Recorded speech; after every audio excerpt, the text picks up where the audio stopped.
Imaginez que vous êtes assis là, en cet instant précis, à écouter ces mots.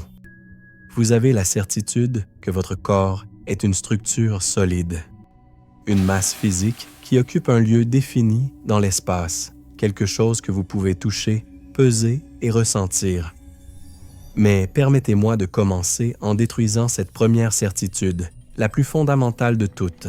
Ce que vous appelez votre corps, cette enveloppe de chair, d'os et de peau, est en réalité composée à 99,9% de vide absolu. Si nous devions retirer tout l'espace vide contenu à l'intérieur de vos atomes, l'humanité entière, les 8 milliards d'êtres humains qui peuplent cette planète, pourraient tenir à l'intérieur d'un seul morceau de sucre. Les atomes que vous croyez solides ne sont que des coques illusoires. Ils sont séparés par des distances si vastes que, si le noyau de l'un de vos atomes avait la taille d'un ballon de football, l'électron le plus proche, cette petite particule censée graviter autour de lui, se trouverait à 11 km de distance. Et entre ce ballon et ce petit point situé à des kilomètres de là, il n'y a absolument rien, seulement le vide. Mais voici le plus terrifiant. Cet électron, ce point qui devrait être là, n'est à aucun endroit spécifique tant que vous ne décidez pas de le regarder.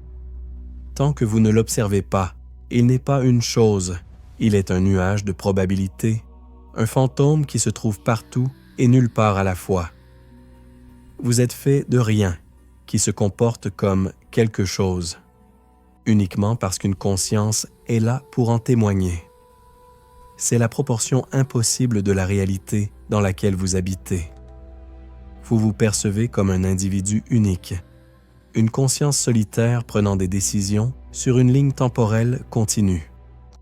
Mais les mathématiques quantiques, celles qui ne mentent pas même si elles nous blessent, nous disent quelque chose de radicalement différent.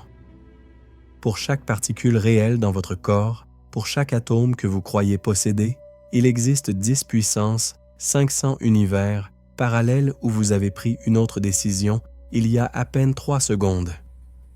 Vous n'êtes pas un, vous êtes une multiplicité infinie. Vous existez dans plus d'états quantiques qu'il n'y a de grains de sable sur toutes les plages de cette planète multipliés par 1 billion. En ce moment même, alors que vous m'écoutez, une version de vous a arrêté la lecture, une autre a fermé les yeux, une autre est morte et une autre vient de naître. Votre intuition vous dit que c'est de la folie, que le sol sous vos pieds est ferme et que le temps coule vers l'avant. Mais votre intuition est un outil de survie que l'univers vous a donné pour ne pas devenir fou et non pour comprendre la vérité. La vérité est que vous êtes un fractal de possibilités s'effondrant en un seul point chaque fois que vous ouvrez les yeux. Personne ne vous a enseigné cela à l'école et il y a une raison à cela. Comprendre cela n'est pas seulement apprendre la physique, c'est assister aux funérailles de tout ce que vous pensiez savoir. L'histoire de cette découverte n'est pas une succession de génies héroïques se serrant la main dans des laboratoires immaculés. C'est une histoire de guerre, de haine personnelle et d'une brutalité intellectuelle qui nous paraîtrait sauvage aujourd'hui. Les hommes qui ont découvert ces règles se détestaient, ils s'insultaient lors des conférences scientifiques de Solvay, ils criaient dans les couloirs des universités de Berlin et de Copenhague parce qu'ils savaient que ce qu'ils déterraient allait détruire la santé mentale du monde. Ils ne cherchaient pas la magie, ils essayaient de sauver la logique, et ils ont échoué lamentablement. La chaîne d'humiliation académique qui a mené à ce moment a commencé lorsqu'ils ont réalisé que les lois de Newton, celles qui régissent la chute d'une pomme ou le mouvement des planètes, ne sont qu'un mensonge statistique qui ne fonctionne qu'à grande échelle. Certains physiciens sont littéralement devenus fous en traitant les implications de ce qu'ils voyaient dans leurs équations. Ils regardaient leurs mains et ne pouvaient s'empêcher d'y voir le vide. Paul Ehrenfest, l'un des esprits les plus brillants de sa génération et ami intime d'Einstein, a mis fin à ses jours, plongé dans une dépression profonde, incapable de réconcilier la clarté de la physique classique avec le chaos insensé de la nouvelle réalité quantique. Ce n'était pas seulement une crise scientifique, c'était une démolition de l'ontologie humaine. comment vivre dans un monde où le résultat d'une expérience dépend du fait qu'un être humain regarde ou non. Cela signifiait que l'objectivité, la base de toute la science moderne, était morte. Pendant des décennies, des théories entières ont été ridiculisées, des hommes brillants ont été expulsés de leur chair et traités comme des mystiques de foire pour que, des années plus tard, les expériences confirment leurs soupçons les plus délirants avec une précision mathématique terrifiante. Ces hommes n'étaient pas les pionniers que nous imaginons, ils étaient des pionniers maudits. C'étaient des êtres humains chargés de crises existentielles qui les empêchèrent de dormir. Erwin Schrödinger, dont le nom est aujourd'hui utilisé pour des plaisanteries sur les chats, vivait tourmenté par des cauchemars spécifiques après avoir formulé sa célèbre équation d'onde. Il ne pouvait accepter que la réalité soit une probabilité. Il avait l'impression d'avoir ouvert une porte qui n'aurait jamais dû être touchée. Werner Heisenberg, un autre pilier de ce temple en ruine, se souvenait avoir marché dans un parc à Copenhague en plein milieu de la nuit, désespéré, se demandant encore et encore si la nature pouvait être aussi absurde que ses calculs le suggéraient. Il portait des cicatrices mentales profondes. Lorsqu'il a compris le principe d'incertitude, lorsqu'il a compris que l'univers vous interdit de connaître la vérité absolue sur une particule, il a senti le sol se dérober sous ses pieds. Ce n'était pas une victoire scientifique, c'était une défaite philosophique. Niels Bohr, le patriarche de cette nouvelle religion sans Dieu, a passé des années dans une guerre d'usure contre Albert Einstein. Einstein ne pouvait accepter que Dieu joue au dé, mais Bohr, avec une froideur qui cachait sa propre terreur, lui répondait qu'il n'était personne pour dire à Dieu comment gouverner le monde. Ces discussions n'étaient pas des débats polis. C'étaient des affrontements qui laissaient les deux hommes épuisés, leur santé dégradée et leur esprit au bord de la rupture. Ils étaient tous condamnés à la folie dès le départ, parce que leurs esprits avaient été entraînés à chercher l'ordre. Et ce qu'ils ont trouvé, c'est l'effondrement absolu de la causalité. Il y a eu un jour exact, un moment précis dans la vie de chacun d'eux où ils ont compris quelque chose qui les a terrifiés à jamais. Ils ont compris qu'ils n'étaient pas des observateurs de la réalité, mais que la réalité était une réponse à leur présence, et ce savoir a un prix que la plupart des gens ne sont pas prêts à payer. À mesure que nous avançons dans ce récit, vous devez sentir vos propres certitudes commencer à se déshydrater. Cette fin de réponse que vous ressentez maintenant est la même que celle qui a consumé ces hommes. C'est une maladie des croyances qui se soigne par la mort de la logique classique. Votre cerveau, conçu par l'évolution pour calculer la trajectoire d'une pierre ou la vitesse d'un prédateur, commence à rejeter la logique quantique après seulement quelques minutes d'exposition. Vous sentez le vide existentiel grandir avec chaque mot, car chaque équation comprise est un clou de plus dans le cercueil de votre concept du moi. Vous n'êtes pas un être solide se déplaçant dans un monde solide. Vous êtes une fréquence pulsante qui s'expérimente elle-même comme un fractal de la conscience cosmique. Si tout ce qui existe est un fractal, alors tout est conscience. Il n'y a pas de matière sans un esprit pour la soutenir. C'est à la fois merveilleux et terrifiant. Les sages de l'Antiquité, des maîtres de la cosmovision indigène aux mystiques du judaïsme profond avec le concept du Tzimtzum, parlaient déjà de cela avec d'autres mots. Ils parlaient de l'univers, se regardant lui-même à travers tout ce qu'il crée. Mais maintenant, la physique théorique l'officialise. Ce n'est pas une métaphore poétique, c'est une réalité mesurée en nanosecondes et en millimètres. La voix de votre esprit, cet ego qui vous dit qui vous êtes et ce que vous faites ici, n'est qu'un discours vide comparé à la conscience pure qui est derrière, observant l'effondrement de la fonction d'onde à chaque battement de paupière. Cette conscience est esprit, elle est immortelle, elle naît, meurt et renaît en évoluant éternellement dans un cycle que la science commence à peine à entrevoir. L'énergie est l'esprit de l'univers et tout est interconnecté avec tout à travers une variable que les scientifiques appellent la synergie. Imaginez un instant que l'univers entier, avec ses galaxies, ses trous noirs et ses plans d'existence que nous ne comprenons pas encore, soit contenu à l'intérieur d'un seul neurone d'un être incommensurablement plus grand. ou que la vie elle-même soit née non pas dans la boue d'une planète primitive, mais dans l'esprit infini d'un créateur qui utilise la physique quantique comme langage de sa pensée. Au début était le Verbe, disaient les anciennes Écritures, et le Verbe n'est rien d'autre qu'une vibration, une fréquence en mouvement. Nous sommes l'unigéniture de cette conscience suprême, expérimentant la matière pour pouvoir comprendre l'amour et la création. Mais pour voir cela, pour le ressentir vraiment, il faut être prêt à laisser mourir la réalité classique. Il faut accepter que la terre sur laquelle vous marchez, bien qu'elle paraisse plate et ferme, est un trompe-l'œil électromagnétique de vos sens. Au fil de cette série de vidéos, nous allons voir ce que nous n'avons pas voulu ou su voir. Nous allons analyser comment la mémoire est tout, comment nous accumulons l'expérience, non seulement dans nos gènes, mais dans le tissu même de l'espace-temps. Chaque matin, quand vous vous réveillez et vous rappelez qui vous êtes, vous mettez en marche une machinerie quantique d'une complexité si accablante qu'il faudrait 1000 vies pour la décrire. L'imagination, le raisonnement, la capacité de s'émerveiller devant la beauté, tout cela n'est rien d'autre que des offrandes de gratitude à la vie, une réponse consciente à la création qui nous fortifie même dans les expériences les plus difficiles. Car même la douleur a un but quantique. C'est le marteau qui forge la polarité de notre conscience, nous permettant de choisir qui nous voulons être dans cet océan de possibilités infinies.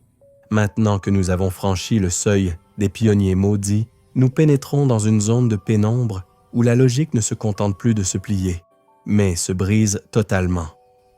C'est ici que commence ce que nous pourrions appeler l'agonie de l'éveil. Vous, qui m'écoutez, ressentez peut-être une légère pression sur vos tempes ou une sensation d'irréalité qui commence à s'infiltrer par les fissures de votre routine quotidienne. Ce n'est pas un hasard. Votre cerveau est en train de vivre une déshydratation des certitudes. Durant toute votre vie, vos neurones ont été programmés pour croire qu'une chose est ici et non là-bas, que le temps est une flèche qui vole dans une seule direction et que vous êtes le maître absolu de vos pensées. Mais à mesure que nous approfondissons cette crise de la perception, cette fin de réponse se transforme en une forme de dénutrition existentielle. Les croyances qui vous ont soutenu depuis l'enfance sont en train de mourir face à la lumière froide de l'évidence quantique. Et ce vide qui grandit dans votre poitrine est l'espace nécessaire pour que naisse une nouvelle façon de voir. Après vous avoir exposé à ces expériences de pensée, votre biologie commence à rejeter la logique classique d'une manière presque physique. Les neuroscientifiques qui étudient l'impact de la physique quantique sur la psyché humaine ont observé que, lorsque le cerveau est confronté à l'idée de la superposition, les réseaux neuronaux subissent un court-circuit momentané. C'est un effondrement extrême des intuitions. Imaginez que vous essayez de retenir de l'eau avec les mains ouvertes.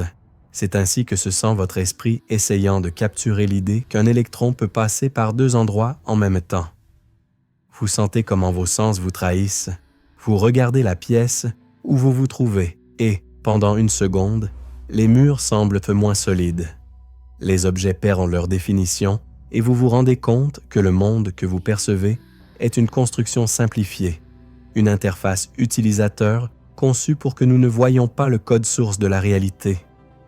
Nous vivons un compte à rebours constant de paradigmes qui s'écroulent et chaque seconde qui passe, une vieille croyance exhale son dernier souffle. Cette crise n'est pas seulement la vôtre. Ce fut la crise de toute une civilisation qui, pendant 3 siècles, s'est sentie en sécurité sous le manteau d'Isaac Newton. Mais cette sécurité était un mirage.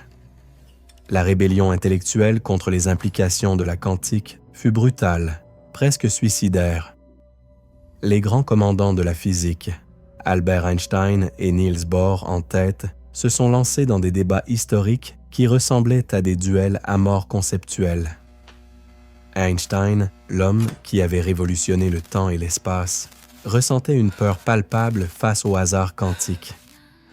Pour lui, accepter que la réalité n'était pas déterministe revenait à admettre que l'univers n'avait pas de sens. Sa curiosité était irrationnelle Mais sa peur était encore plus grande. Il a pris des décisions conceptuelles désespérées, tentant de trouver des failles dans les mathématiques quantiques, cherchant des variables cachées qui rendraient en l'ordre au chaos. Cependant, chaque fois qu'Einstein lançait une attaque, Bohr trouvait le moyen de démontrer que l'univers était, effectivement, bien plus étrange que ce que l'un d'eux pouvait supporter. À ce point du récit, alors que la peur des scientifiques se mêle à votre propre incertitude, vous devez comprendre que votre concept du moi est en danger de mort. Vous regardez les équations, vous écoutez les résultats des expériences et vous savez, au plus profond de votre être, que l'individu que vous pensiez être n'est qu'un masque. Beaucoup de physiciens de l'époque, confrontés à cet abîme, ont préféré nier leurs propres découvertes. Ils se sont réfugiés dans le technicisme, dans le fameux précepte qui dit de se taire et de calculer, évitant de regarder dans les yeux le monstre qu'ils avaient invoqué. Ils ne voulaient alors pas accepter que la conscience humaine n'était pas un sous-produit de la matière, mais l'ingrédient fondamental sans lequel la matière ne pourrait même pas exister. C'était une capitulation totale devant l'invisible, une humiliation pour l'ego scientifique qui avait toujours aspiré à être le juge suprême de la nature objective. Mais l'expérience cruciale approche, et avec elle, une force de la nature conceptuelle que personne ne peut arrêter. Imaginez le laboratoire. L'atmosphère est chargée d'une électricité statique qui fait dresser les poils sur vos bras. Vous pouvez entendre le bourdonnement constant des accélérateurs de particules, ce ton grave et monotone qui ressemble au battement d'un cœur mécanique géant. Vous écoutez le clic métallique des détecteurs, un son qui, dans n'importe quel autre contexte, serait trivial, mais qui marque ici la frontière entre le possible et le réel. Il y a un silence mortel dans la salle après chaque mesure, un silence où l'on peut entendre la respiration contenue d'hommes et de femmes qui savent qu'ils sont sur le point de témoigner d'un miracle ou d'une catastrophe. Si vous pouviez zoomer sur leur visage, vous verriez la sueur froide, les pupilles dilatées et ce mélange de terreur et de fascination qui n'apparaît que lorsque nous sommes sur le point de voir Dieu à travers une fente. Ils attendent une victoire sur le paradoxe. Ils veulent que l'expérience confirme que le monde reste logique, que les choses sont ce qu'elles paraissent être. Mais vous, qui pressentez déjà l'ironie implicite de ce voyage, vous savez que l'expérience ne fera que confirmer l'impossible. Voici le secret que les physiciens académiques cachent souvent sous des couches de jargon technique. Cette expérience spécifique, celle du choix différé ou de la double fente observée, détruit l'intuition humaine parce qu'elle démontre que l'information peut voyager vers l'arrière dans le temps, ou que deux particules peuvent être intriquées à travers des distances de milliards de kilomètres de façon instantanée. Dans exactement 3 microsecondes, la fonction d'onde s'effondrera. Tout ce que les observateurs croient sur la séparation, l'espace et la causalité est sur le point d'être démoli dans une explosion silencieuse de données. Les rituels de la méthode scientifique sont poussés ici à leurs limites conceptuelles. Le calibrage des EK5, miroirs, l'alignement des lasers, la vérification des capteurs de vide, tout est fait avec une précision religieuse. C'est la dernière défense de l'esprit rationnel avant de sauter dans le vide. Les scientifiques se préparent mentalement à mesurer, mais ils ne savent pas que l'acte de mesurer est, en soi, une intervention divine. Ils ne sont pas simplement en train d'enregistrer ce qui se passe. Ils forcent l'univers à prendre une décision. Avant la mesure, le photon est un dieu. Il est partout. Il possède toutes les énergies. Il parcourt tous les chemins. Après la mesure, il n'est qu'un point, une particule pauvre et limitée piégée dans le filet de notre observation. Nous avons tué l'infinitude pour pouvoir comprendre un fragment, et c'est là la tragédie essentielle de la science moderne. Imaginez que vous êtes dans ce laboratoire en ce moment même. Vous ressentez le froid du métal, l'odeur de l'ozone et des composants électroniques chauds. Vous êtes sur le point de témoigner du point d'effondrement quantique. C'est une décision expérimentale qui brise toutes les règles de la réalité que vous avez apprises dans les manuels. Il n'y a pas de marche arrière. Quand le détecteur fera son premier clic, l'univers que vous connaissiez cessera d'exister. Il ne s'agit pas d'une métaphore poétique, c'est une transformation ontologique. Votre perception d'être séparé de ce que vous observez va se désintégrer. L'observateur et l'observé fusionnent dans une étreinte quantique dont personne ne sort indemne.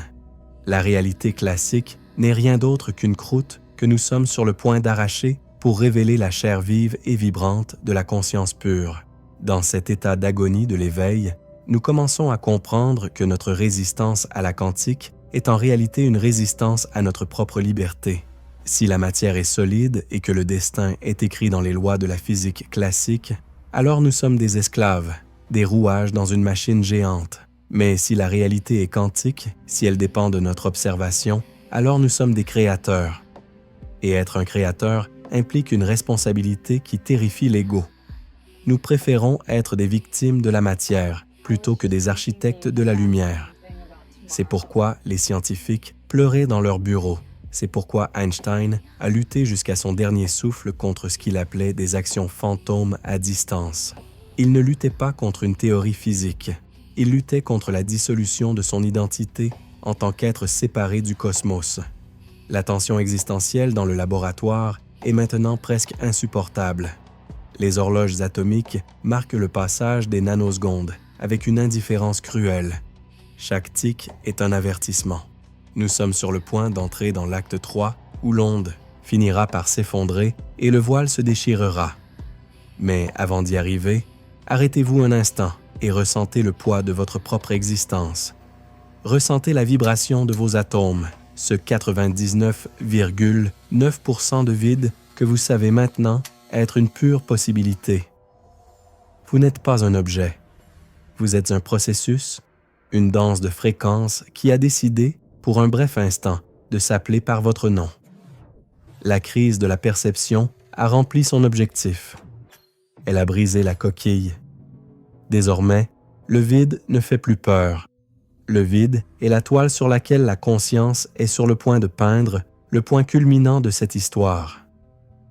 Sentez comment la fin de certitude se transforme en une curiosité sacrée. Vous n'avez plus besoin que le sol soit ferme. Il vous suffit de savoir que vous pouvez voler dans l'espace des probabilités. L'agonie de l'éveil laisse place à une sérénité étrange, la même que celle ressentie par Bohr lorsqu'il a finalement accepté que l'univers n'avait pas à être compréhensible pour l'esprit humain. Les croyances sont mortes, mais la vérité demeure, attendant derrière le bourdonnement de l'accélérateur, derrière le clic du détecteur, dans le silence qui précède le grand effondrement de la fonction d'onde. Préparez-vous, car l'expérience est sur le point de commencer, et quand elle sera terminée, il ne restera aucune trace de la personne qui a commencé à écouter ces mots. Dans les laboratoires de physique des hautes énergies, les chercheurs plaisantent souvent pour soulager la tension, mais leurs yeux racontent une histoire différente. Il y a un sérieux qui frise le mystique lorsqu'il s'agit de préparer une mesure quantique. Ils savent qu'ils jouent avec les fondements de l'être.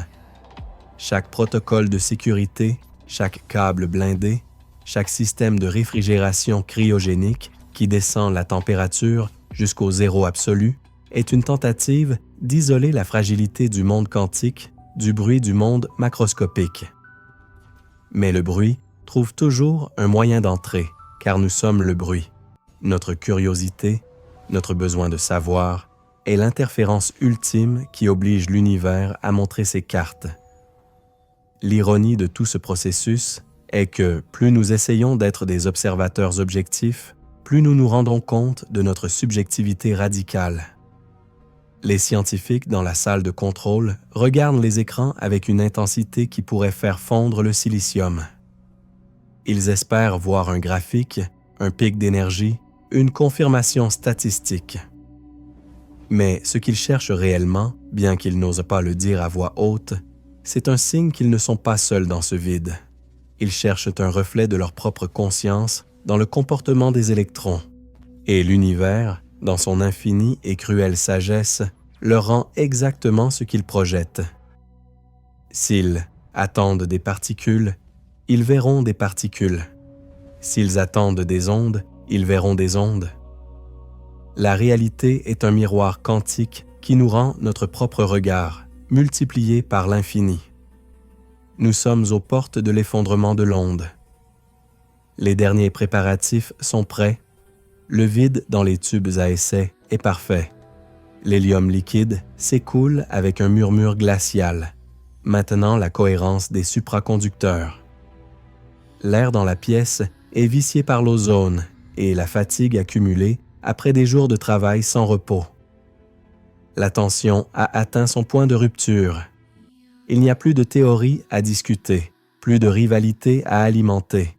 Il ne reste que le fait brut de la mesure. Le doigt s'approche du bouton. Le logiciel d'acquisition de données est prêt à capturer l'instant où le possible devient réel. Et dans cette microseconde d'attente, toute la souffrance de l'éveil, toutes les crises d'identité, tous les cauchemars des pionniers maudits se concentrent en un seul point de lumière. Ce point de lumière, c'est vous.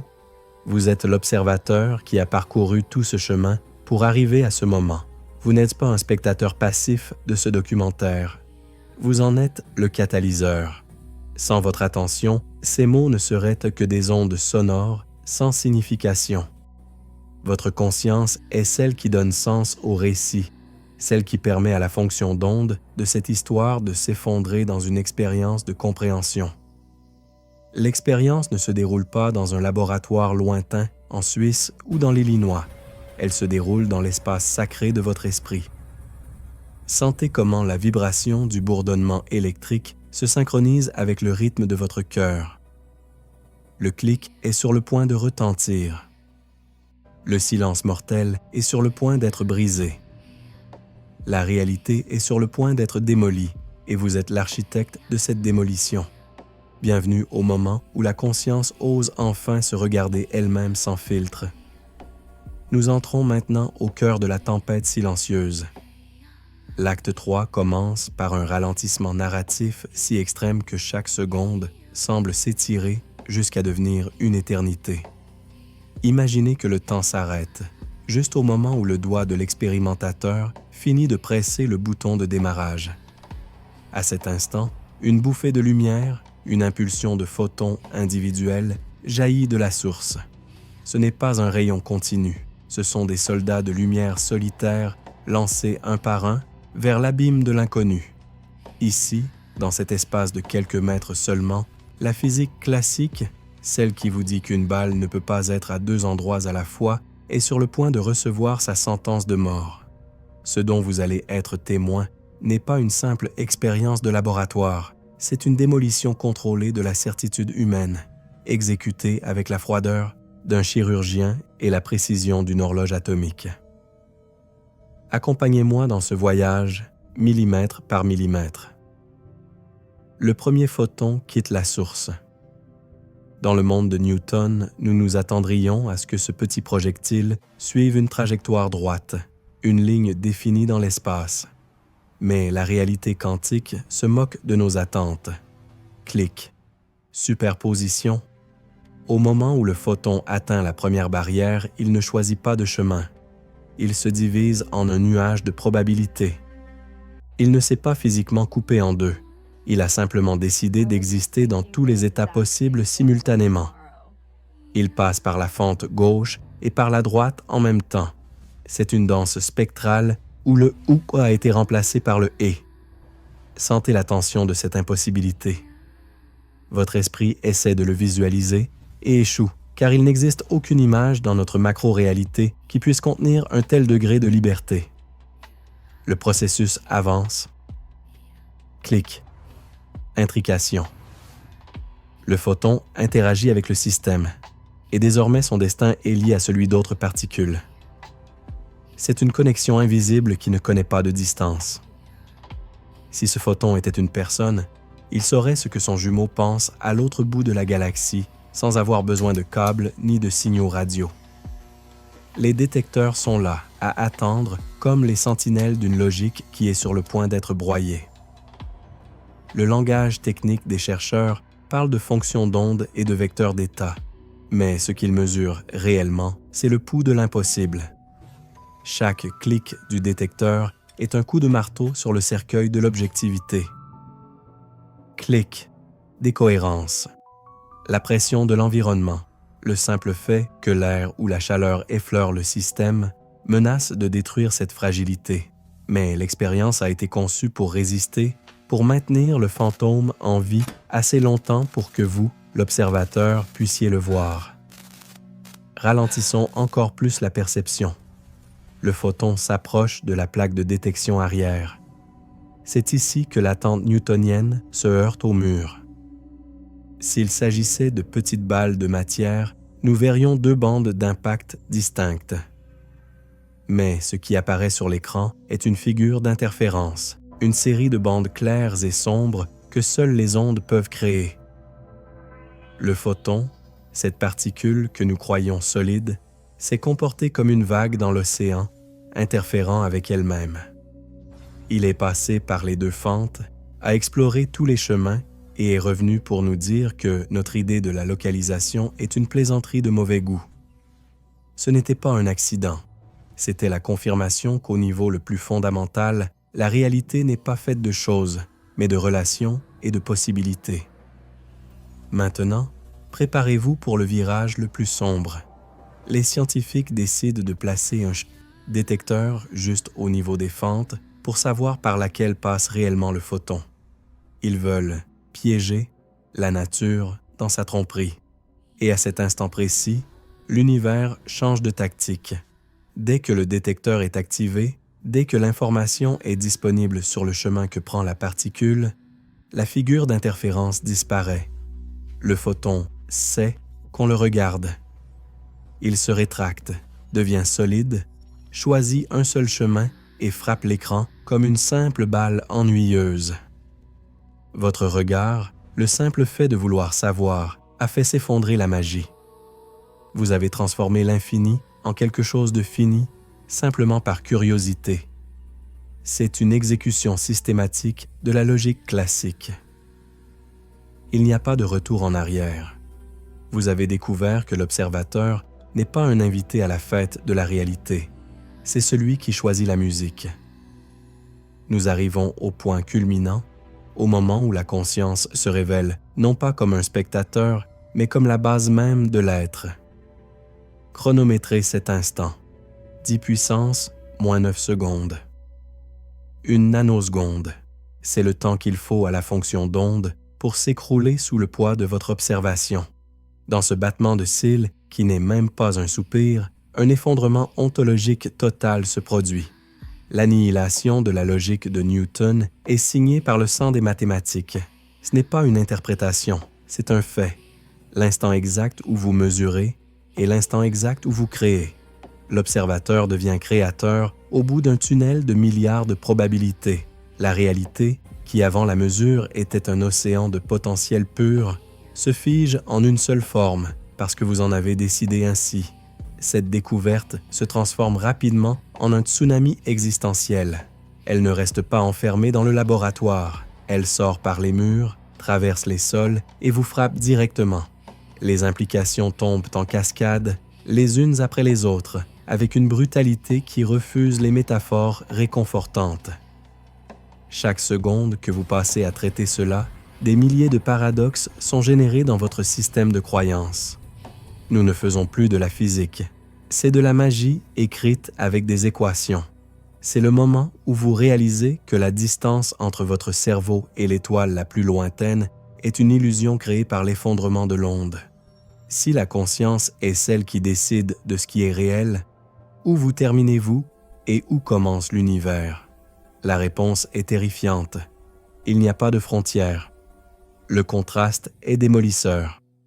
Pendant des siècles, on nous a dit que nous étions des grains de poussière insignifiants dans un cosmos froid et mécanique. Mais les chiffres de l'expérience disent le contraire. Ils présentent des détails impossibles sans aucune simplification condescendante. Ils vous disent que chacune de vos décisions, chacun de vos actes d'observation façonne le tissu même de ce qui existe. La poursuite de cette idée est implacable. Elle vous mène jusqu'à la conclusion la plus perturbante de toutes. Si personne ne regardait l'univers, celui-ci redeviendrait un nuage de possibilités infinies, un rêve sans rêveur. La matière n'était que le résidu solide de l'attention consciente. C'est une vérité qui vous brûle les mains alors que vous tentez de la saisir. Les derniers ces voiles tombent maintenant. C'est la mort métaphorique mais définitive de la physique classique. Nous voyons des scènes de paradigmes entiers se rendre, levant le drapeau blanc devant l'évidence que l'impossible est la norme. Les grands édifices de la certitude humaine, construits sur l'idée que le monde existe indépendamment de nous, s'effondrent silencieusement. Le chaos mathématique initial cède la place à un silence conceptuel absolu. C'est le silence qui reste après qu'un grand incendie a dévasté une forêt, laissant le sol fertile pour quelque chose de nouveau.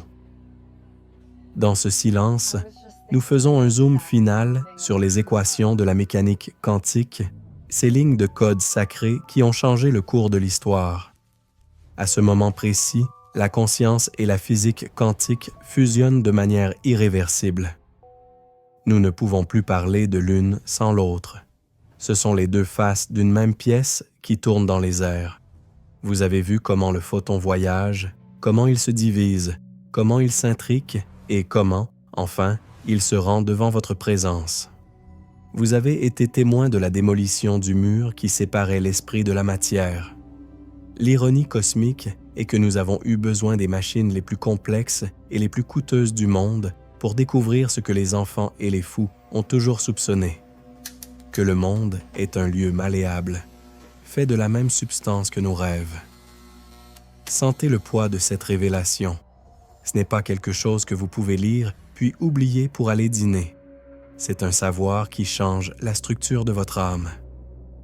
Votre perception du temps, de l'espace et de votre propre corps ne peut plus être la même. Vous êtes un nœud de conscience dans un réseau quantique infini. Chaque fois que vous clignez des yeux, vous faites s'effondrer des billions de fonctions d'ondes. Vous maintenez la réalité par la force de votre attention. Newton est mort, et à sa place est resté un univers qui palpite, qui ressent et qui répond. L'expérience est terminée, mais ses conséquences commencent à peine à s'infiltrer dans votre vie quotidienne. Regardez vos mains une fois de plus. Vous savez maintenant qu'elles ne sont pas solides. Vous savez qu'elles sont une danse de particules qui ont accepté d'être là uniquement parce que vous croyez en elles. La réalité est un acte de foi quantique. Nous sommes passés du bruit du laboratoire au silence de la révélation profonde. Le voile s'est déchiré, et ce qu'il y a derrière n'est pas le néant, mais le tout. C'est la conscience pure, s'expérimentant elle-même à travers la physique de l'infiniment petit pour comprendre l'ampleur de l'infiniment grand. Nous sommes au point culminant de cette histoire, au point de non-retour où la magie et la science se donnent la main sur les cendres de la logique ancienne. Mais maintenant que les échos du laboratoire s'estompent et que la lumière des détecteurs s'éteint, nous devons faire face à la partie la plus amère de cette histoire. C'est le moment de parler de l'acte 4, l'ironie cosmique. Car voyez-vous, découvrir la vérité a un prix et il ne se paie pas avec de l'argent, mais avec sa propre stabilité mentale et sa réputation sociale. Le récit scientifique que l'on vous raconte dans les documentaires officiels est généralement une version aseptisée, où le progrès est toujours linéaire et où les génies sont toujours célébrés. Mais la réalité est bien plus sombre. La physique quantique n'a pas été seulement un progrès, ce fut un traumatisme collectif pour ceux qui l'ont découverte. Il y eut des scientifiques, des esprits brillants d'un calibre que nous pouvons à peine imaginer aujourd'hui, qui ne se sont jamais remis après avoir pleinement compris ce que leurs équations racontaient. Nous ne parlons pas d'une simple fatigue intellectuelle. Nous parlons d'hommes qui se sont penchés sur l'abîme et l'abîme, comme dirait Nietzsche, a décidé de venir habiter en eux. Beaucoup de ces pionniers ont terminé leur jour dans une sorte d'exil spirituel ou de folie documentée. Wolfgang Pauli, l'un des pères fondateurs et lauréat du prix Nobel, était connu sous le nom de Fouet de Dieu pour sa rigueur implacable. Mais Pauli a fini par être plongé dans un monde de rêves et de synchronicité que la science officielle a préféré ignorer. Ses conversations avec le psychologue Carl Jung révèlent un homme torturé par la rupture de la symétrie entre la matière et l'esprit. Pauli sentait qu'il avait découvert un secret qui l'empêchait de redevenir un être humain normal. Ses cauchemars étaient peuplés de figures géométriques et d'horloges cosmiques qui lui parlaient d'une unité que la physique classique avait assassinée. Le prix cognitif de son avancée fut une crise d'identité qui le poursuivit jusqu'à la tombe. Comme lui, tant d'autres scientifiques qui ont osé aller au-delà du calcul pur ont été poussés vers le mysticisme, non par choix, mais par le désespoir absolu de ne trouver aucune autre façon d'expliquer ce qu'ils voyaient dans leur laboratoire. La communauté scientifique, cette institution qui s'enorgueillit de son ouverture d'esprit, a été historiquement la plus cruelle envers ceux qui ont tenté d'extraire les conséquences philosophiques de la quantique. Il y eut des théories qui ont détruit des carrières entières. Hugues Everett Troy en est l'exemple le plus tragique. Lorsqu'il a proposé l'interprétation des mondes multiples, suggérant que l'univers bifurque à chaque décision quantique, il a été ridiculisé et humilié par l'élite de Copenhague. Niels Bohr, son idole, l'a rejeté avec une froideur qui a brisé l'esprit d'Everett. Le jeune physicien a abandonné la recherche théorique, s'est réfugié dans l'alcool et le travail gouvernemental secret, et il est mort jeune, convaincu que sa plus grande contribution à la connaissance humaine était considérée comme les ordures d'un fou. Aujourd'hui, des décennies plus tard, sa théorie est l'une des plus respectées et discutées en physique théorique. C'est l'ironie suprême. Nous tuons le messager pour ignorer le message, pour nous rendre compte, trop tard, que le message était la seule vérité qui comptait. Pendant des décennies, les vérités les plus profondes de la quantique ont été systématiquement ignorées ou balayées sous le tapis. On a imposé la célèbre maxime « tais-toi et calcule ». On a dit aux étudiants en physique de ne pas poser de questions sur la nature de la réalité, de seulement utiliser les équations pour construire des transistors, des lasers et des armes nucléaires. Le progrès technologique est devenu un anesthésiant pour la curiosité existentielle. Nous avons construit un monde numérique entier sur la base de la physique quantique, mais nous avons complètement ignoré ce que cette même physique dit sur qui nous sommes. C'est la grande trahison de la science mainstream. Elle nous a donné les jouets de Dieu, tout en nous interdisant de nous poser les questions de Dieu. Le coût réel de la connaissance a été la perte de notre âme collective au profit d'une utilité technique sans but. Qu'est-il arrivé spécifiquement à ces pionniers après avoir pleinement compris l'effondrement de la réalité? Il y eut une transformation qui est souvent décrite comme un mélange indiscernable d'illumination et de folie. Erwin Schrödinger, dans ses dernières années, s'est éloigné de la physique pure pour écrire sur la vie et la conscience sous une perspective que nous appellerions aujourd'hui mystique ou védantique. Dans leurs lettres privées, beaucoup de ces hommes ont confessé qu'ils préféreraient n'avoir rien découvert. Ils sentaient qu'ils avaient brisé le sceau d'une connaissance que l'humanité n'était pas prête à traiter. « La connaissance m'a élevé », a écrit l'un d'eux dans un journal jamais publié.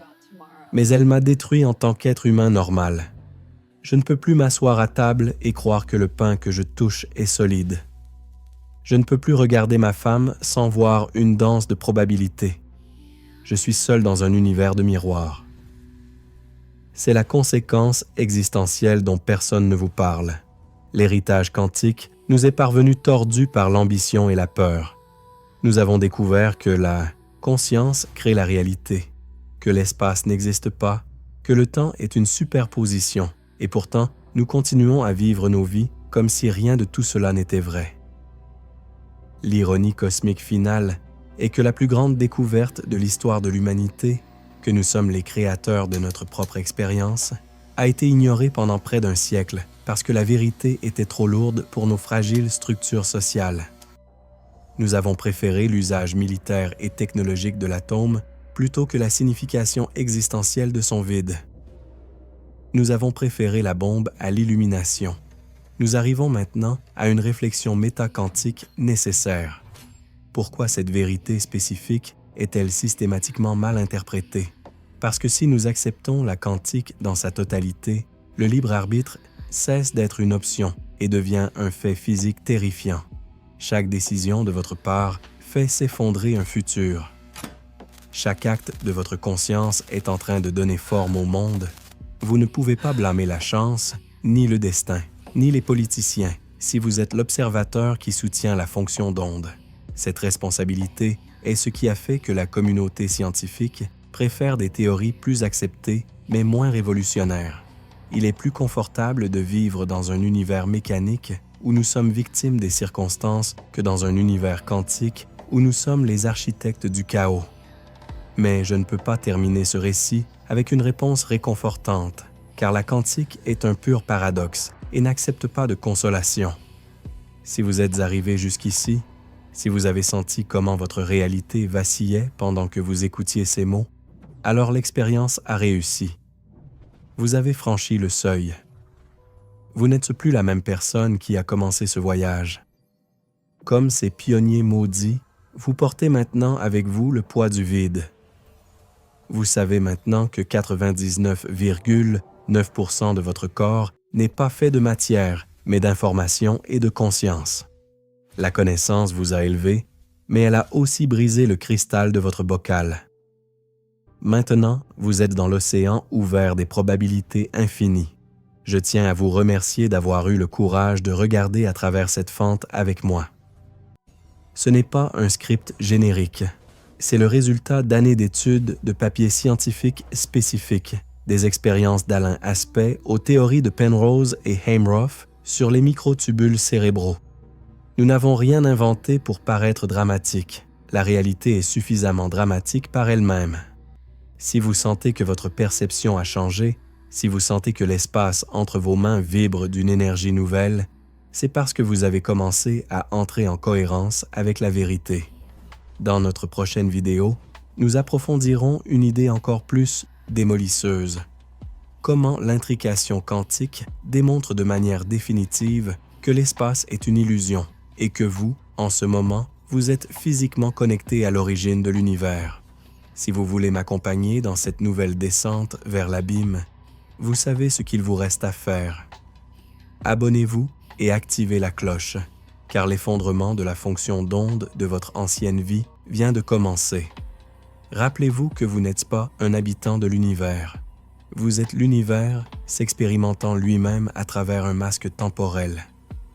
Ne cherchez pas la vérité hors de vous, car vous êtes la mesure de toute chose et toute chose. L'observateur s'est réveillé, et maintenant, le rêve de la matière solide peut enfin se terminer.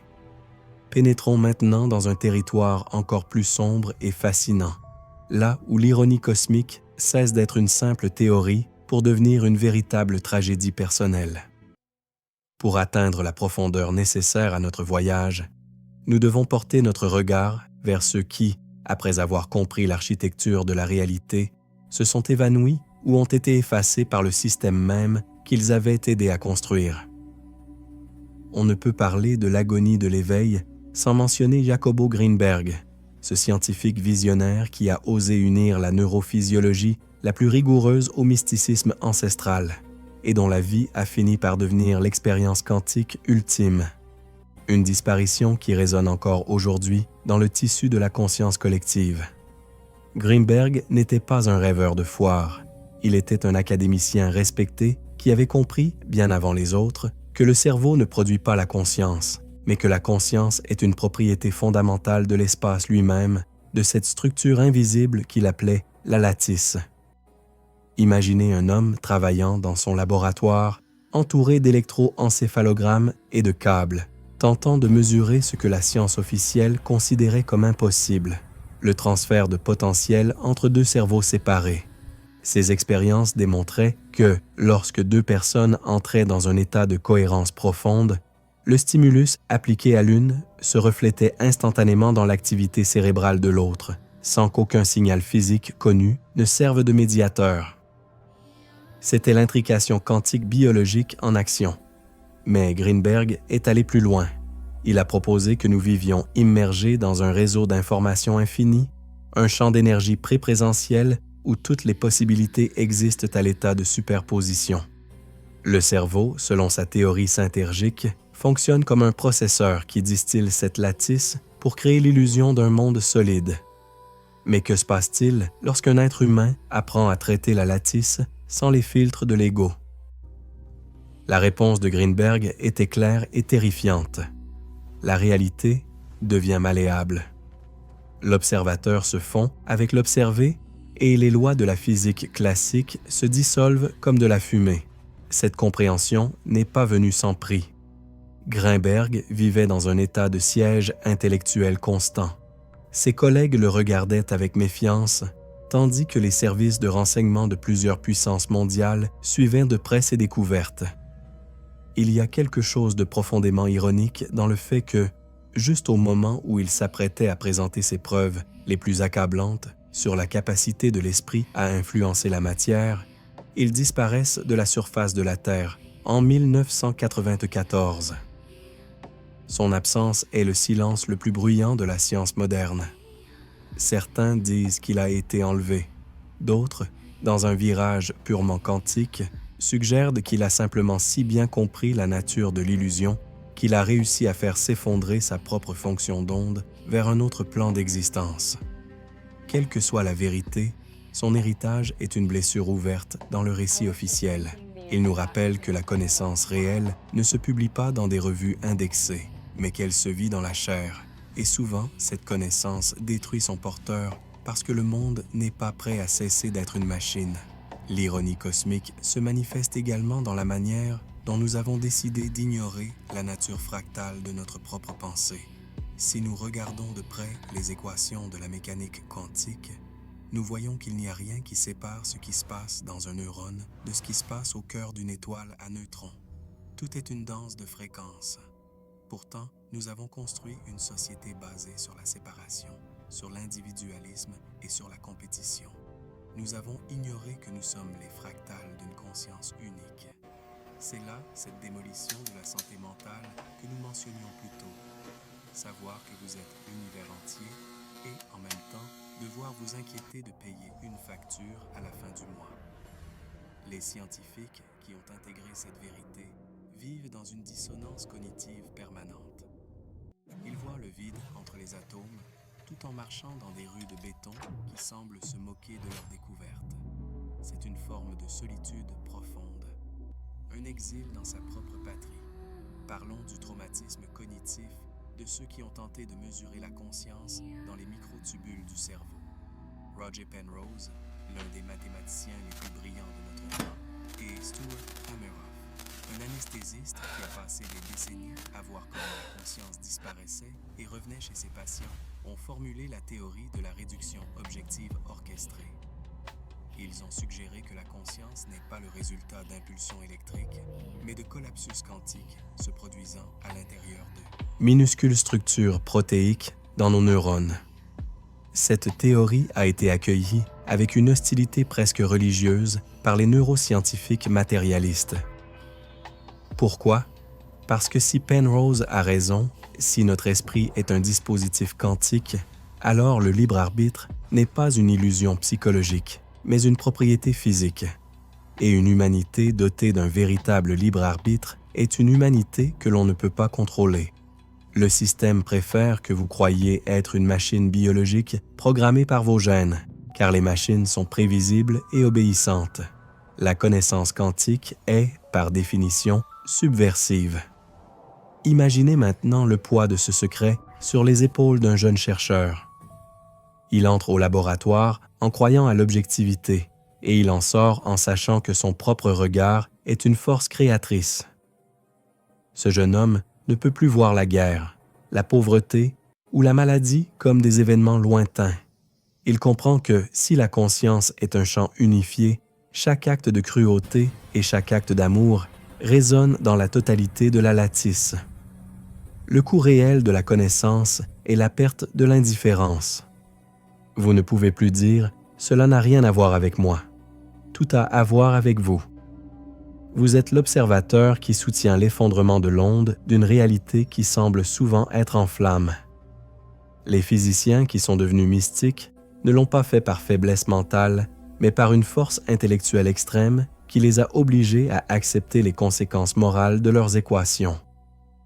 L'ironie cosmique finale réside dans le fait que l'outil que nous utilisons pour tenter de comprendre l'univers, notre cerveau, fait partie de l'expérience elle-même.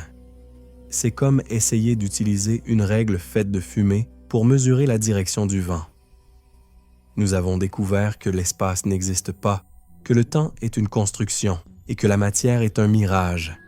Et pourtant, nous utilisons ce savoir pour construire de meilleurs écrans à cristaux liquides et des processeurs plus rapides. Nous avons pris la magie de la création et nous l'avons enfermée dans une boîte de silicium pour pouvoir acheter des choses dont nous n'avons pas besoin.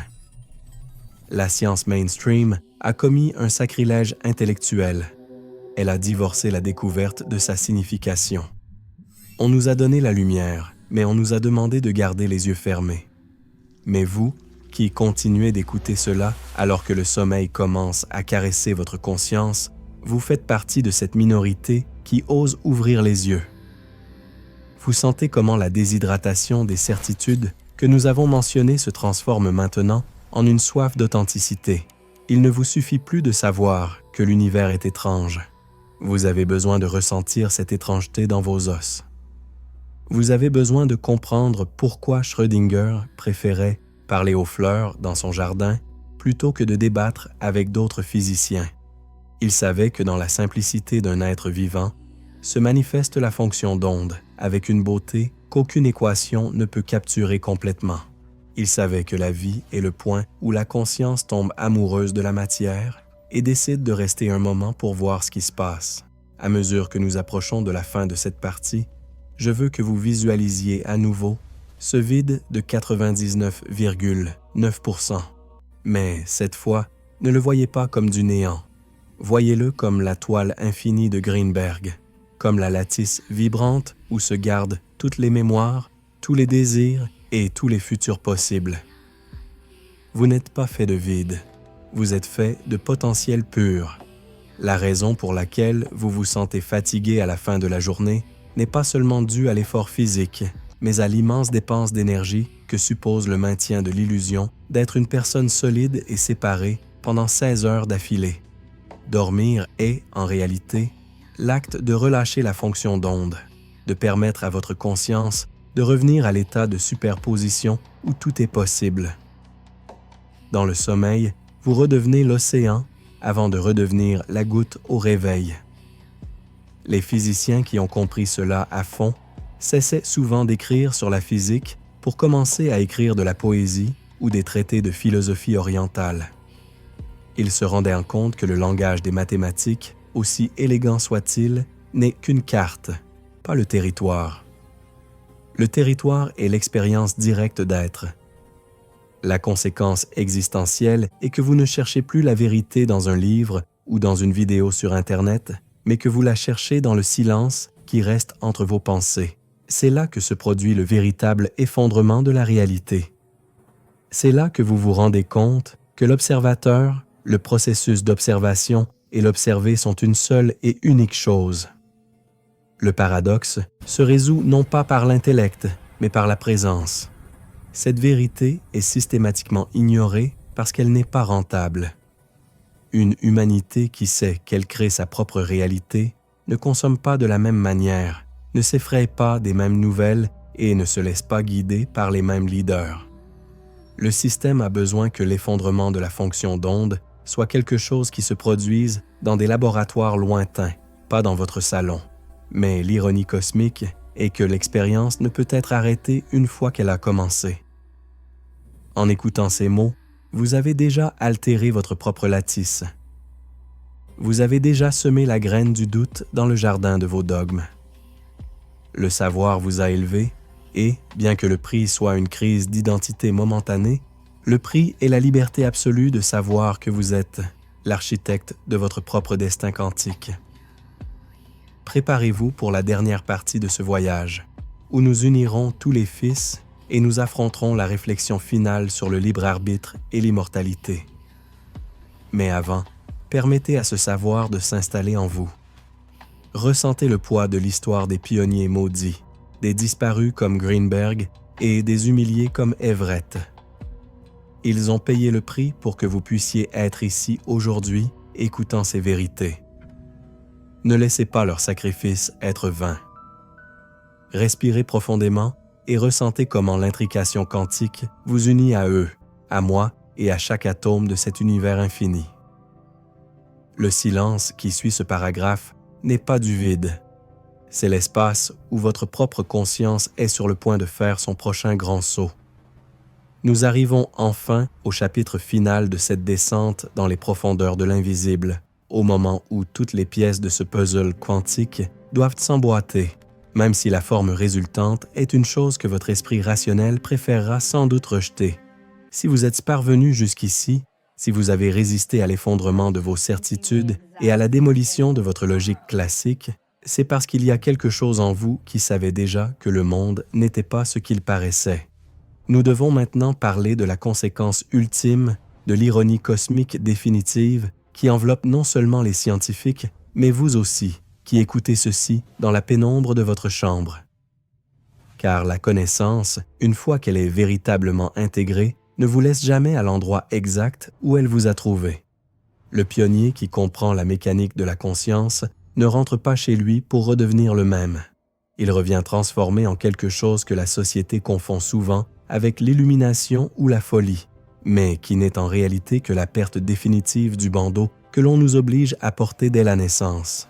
Qu'arrive-t-il spécifiquement aux scientifiques après avoir pleinement compris que l'espace et le temps ne sont que des constructions de sa propre observation?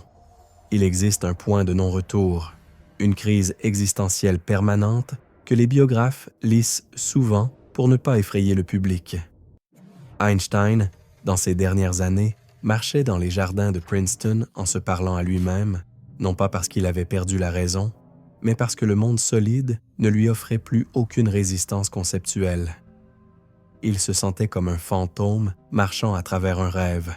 C'est là toute la tragédie de la connaissance quantique. Elle vous élève vers les étoiles, mais elle vous détruit en tant qu'être humain normal. Les lettres privées d'hommes comme David Bohm ou Schrödinger lui-même révèlent une confession déchirante. Ils auraient préféré ne rien découvrir du tout. Ils auraient préféré continuer à croire au pain solide, au temps linéaire et à la sécurité d'un « moi » séparé du reste du cosmos. Le prix à payer pour voir le code source de la réalité est que vous ne pouvez plus profiter du jeu de la même manière.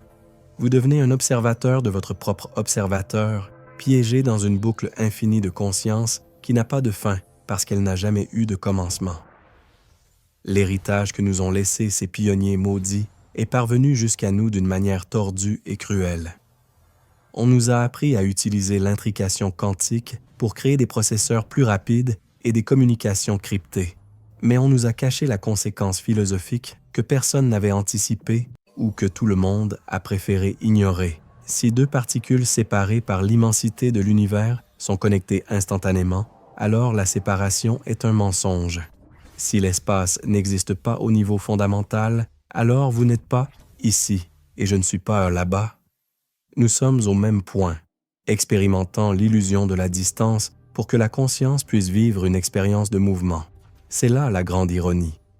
Nous avons utilisé la science la plus avancée pour renforcer la technologie du contrôle, alors que cette même science nous disait que nous sommes libres par nature.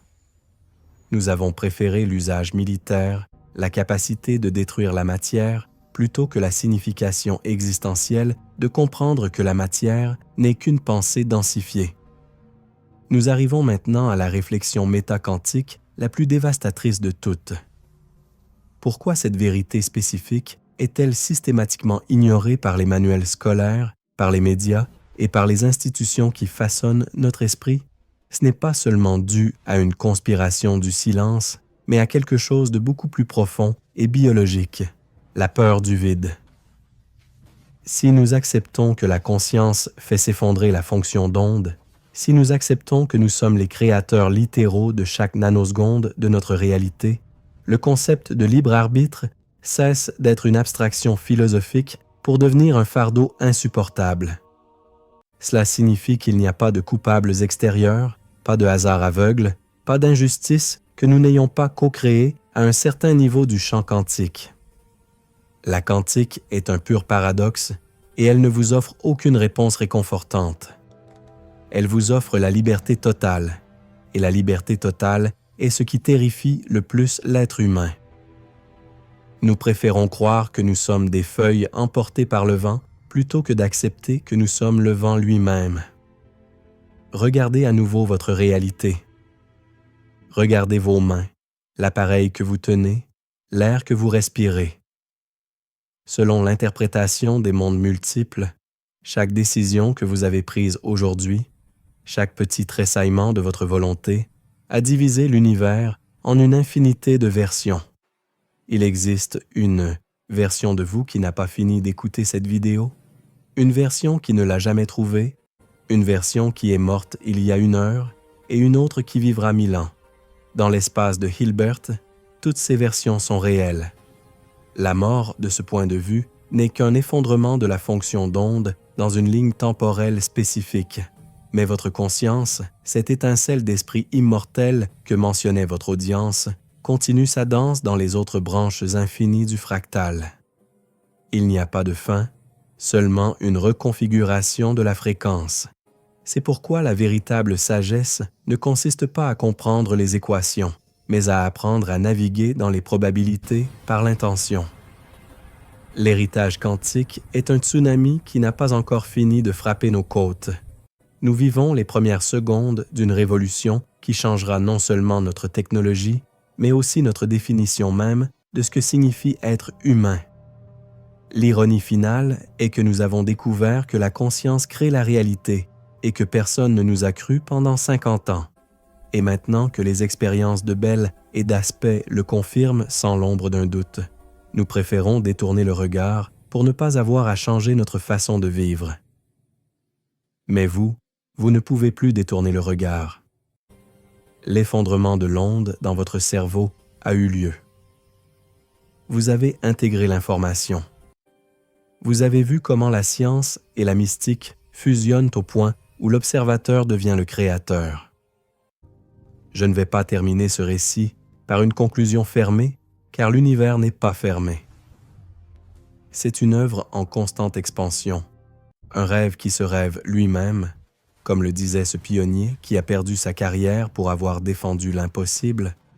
Nous ne sommes pas des êtres humains vivant une expérience spirituelle, nous sommes des êtres spirituels vivant une expérience humaine à travers la physique de l'infiniment petit. Votre conscience n'est pas à l'intérieur de votre cerveau.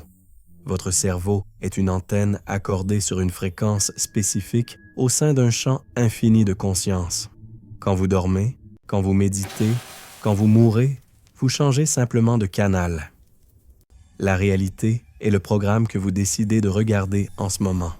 Je tiens à vous remercier profondément d'avoir partagé ce voyage d'1 heure et demie avec moi. Je sais que cela n'a pas été facile. Je sais qu'il y a eu des moments où vous avez eu envie de déconnecter parce que la tension existentielle était trop forte. Mais vous êtes resté, et cet acte d'attention soutenu est, en soi, une expérience quantique. Vous avez fait s'effondrer ces mots en une expérience de connaissance. Vous avez honoré la mémoire des pionniers maudits, de ceux qui sont devenus fous et de ceux qui ont disparu pour que nous puissions aujourd'hui nous poser ces questions. Cette vidéo a été possible grâce aux sources les plus rigoureuses, des postulats de Max Planck aux expériences de transfert de potentiel de Jacobo Greenberg, en passant par les théories de décohérence environnementale qui expliquent pourquoi le monde semble solide alors qu'il est vide. Si ce voyage vous a transformé, si vous sentez que l'espace autour de vous n'est plus seulement de l'air, mais un tissu vibrant d'informations qui répond à votre présence, alors nous avons rempli notre mission. Mais ce n'est que le début. Dans la prochaine vidéo, nous allons briser un 4e mur encore plus profond. Nous explorerons comment l'intrication quantique démontre que l'espace est une illusion géométrique et comment vous, en cette nanoseconde précise, êtes en contact direct avec chaque étoile de chaque galaxie ayant jamais existé. Nous verrons pourquoi la solitude est physiquement impossible dans un univers intriqué. Si vous voulez savoir comment votre intention peut littéralement guérir votre corps grâce au placebo quantique et comment la mémoire de vos ancêtres vit dans la superposition de vos propres molécules, abonnez-vous et activez la cloche. Ne laissez pas le bruit de l'ego faire taire à nouveau la voix de la conscience que vous venez d'éveiller. L'effondrement de la fonction d'onde de votre ancienne vie est désormais sans retour. Vous êtes l'observateur, vous êtes l'architecte, vous êtes l'univers se regardant dans le miroir. L'expérience continue en vous. Reposez-vous maintenant, en sachant que le vide n'est pas rien, mais la matrice de tout ce qui est à venir. Bonne nuit, observateur. On se voit au prochain effondrement.